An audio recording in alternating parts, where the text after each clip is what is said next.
आपका नाम क्या है? हिमांशु पांडे। हिमांशु जी, आप कहाँ से हैं? मैं सेहतपुर में ही रहता हूँ। पल्ला फरीदाबाद। पल्ला फरीदाबाद।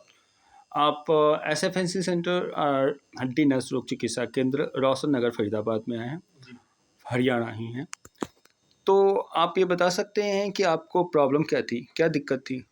मुझे जो प्रॉब्लम थी, मेरी गर्दन मुड़ नहीं पाती थी। नॉर्मली मैं गर्दन ऐसे नहीं घुमा पाता था, स्टिफनेस थी? स्टिफनेस थी, मैं पूरा पीछे नहीं घुमा पाता था। आ, ये काफी ज्यादा था और ये ज्यादातर हर बार सर्दियों में होता था। और इस प्रॉब्लम से मैं लास्ट कह सकता हूँ मैं 5-6 साल से था। गर्दन में दर्द हमेशा ही रहता था, लेकिन उस दर्द सहने की आदत हो गई थी। आपकी रिपोर्ट के अकॉर्डिंग आपकी जो गर्दन थी उसमें ऑस्टियोफाइट क्रिएट हो गया था और आप लॉर्डोसिस के ही उसमें था, लॉर्डोसिस ही हो गई थी लगभग। हड्डी बढ़ करके नस को दबा देती है। आपके CSF जो था, ब्रेन का जो CSF था वो भी आपका बिल्कुल कम हो चुका था या सूख चुका था, जिससे जकड़न थी। आपके ट्राइग्लिसराइड आपकी बढ़ी हुई थी, शायद 296 के करीब में ट्राइग्लिसराइड, एम आई राइट? ठीक है। आपकी कोलेस्ट्रॉल भी हाई थी, ठीक है। और इसके अलावा CVC में भी कुछ दिक्कतें आई थी आपकी, ठीक है। लीवर में भी कुछ दिक्कतें सामने आई हैं। लीवर में थोड़ी सी सूजन। हाँ, लोग जो SGOT आपकी ठीक थी, SGOT बढ़ी हुई थी, यानी सूजन थी। ठीक है।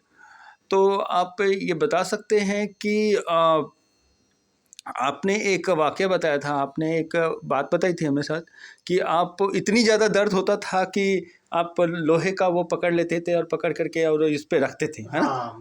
क्या करते थे? नॉर्मली क्या 2 चीजें होती थी। जब मुझे गर्दन पे दर्द बहुत ज्यादा हो जाता था तो नॉर्मली क्या होता है, जैसे जिम में जाते थे तो जिम में जाने के बाद मुझे यहाँ पे दर्द बहुत ज्यादा पेन होता था। तो मैं जिम पे जाके वेट के बार को यहाँ रखता था अपने कंधे पे। तो जब वेट का बार का जब दबाव पड़ता था उससे मुझे राहत मिलती थी। तो वो मैं 10-10 मिनट 15-15 मिनट खाली वेट ही रख के गर्दन पे रखता था। अब वो मुझे नहीं मालूम था सही था कि नहीं था, लेकिन उसी से ही मुझे राहत मिलती थी। और मुझे दर्द की सहने की आदत हो गई। मुझे पता भी कैसे चला, मैं एक बार ड्राइव कर रहा था, मैंने सीट पे टेक लिया। तो टेक लेने के पहले नॉर्मली जब सीट पे आप टेक लेते हो तो आपका पीठ और सर टच होता है, लेकिन मेरा पीठ और सर टच होने के पहले मेरी पीछे की हड्डी टच हो गई, ये गर्दन की। तो जब मैंने टच किया तो वो गर्दन इतना ज्यादा फुला हुआ था, तो मुझे भी एहसास हुआ कि गड़बड़ है। तब फिर मैं डॉक्टर साहब जी के पास आया हूँ। ठीक है। आपको हमने जो ट्रीटमेंट दिया है, हॉलिस्टिक वे से ट्रीटमेंट दिया है। हमने आपको जो दिया है आपको टेंस, इसके अलावा अल्ट्रासोनिक, और इसके अलावा हमने आपको मसाज मैनुअल ट्रीटमेंट दिया है, ठीक है, और ट्रैक्शन दिया है, और हमने हर्बल मेडिसिन चलाई हैं कुछ, ऑर्थो न्यूरो सिरप, लिवो केयर और ब्रेन केयर, यही मेडिसिन चला। एक हमने कोलेस्ट्रॉल के लिए हमने एम्बीफिट दिया, वो भी हर्बल है। इसके अलावा कोई अंग्रेजी दवाई चलाई क्या आपने? नहीं, कोई अंग्रेजी दवाई नहीं चले।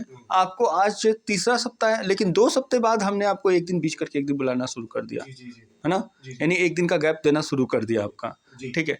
तो इसमें थोड़ा समय लगता है क्योंकि ये 6 साल पुराना है प्रॉब्लम, इसलिए थोड़ा सा समय लेकिन रिजल्ट पूरा मिलता है। इसके साथ साथ आपको कुछ परहेज भी बताया था जो आप कर रहे हैं। हाँ, परहेज बताया था, जैसे आप चावल नहीं खाना, ये सब चीज़ें मैंने दी थी, ठीक है। अच्छा, आप ये बता सकते हैं कि अभी स्थिति आपकी कैसी है? आपकी कैसी स्थिति बता सकते हैं? कितना? मैं कहूँगा कि मैं 80% परफेक्ट ठीक हो चुका हूँ। क्या आप अपनी बात दिल से कह रहे हैं? इस बात को बिल्कुल दिल से कह रहा हूँ। कोई दबाव तो नहीं है आपके ऊपर? कोई दबाव नहीं है, 80% ठीक हो चुका हूँ। मैं डॉक्टर साहब का वेट कर रहा हूँ, कब मुझे बोलेंगे कि आप 100%। नहीं, अभी कुछ समय लगेगा इसमें, क्योंकि आप एक दिन बीच लिए थे तो थोड़ा स्टिफनेस आई थी, क्योंकि अभी भी यहाँ पे दबाव पड़ा हुआ है। वो हम कवर कर लेंगे, कुछ बात नहीं है, ठीक है। बाकी आप और लोगों को कुछ सलाह देना चाहेंगे? नहीं, मैं सबको एक ही चीज बोलना चाहूंगा कि अपनी गर्दन घुमा के दिखाएं जरा। देख सकते हैं इनकी गर्दन सही से इस तरह से मुड़ती नहीं थी, खिंचाव ले लेता था। अब देखिए, अब पूरा ये मुड़ रहा है ना।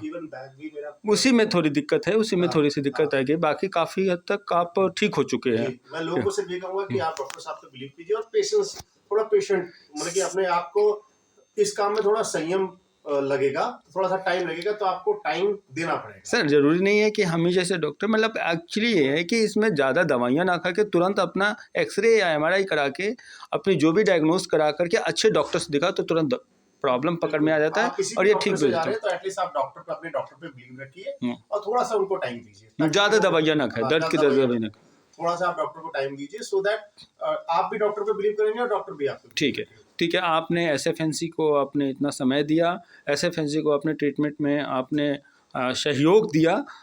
इसके तरफ से SFNC की तरफ से बहुत बहुत धन्यवाद।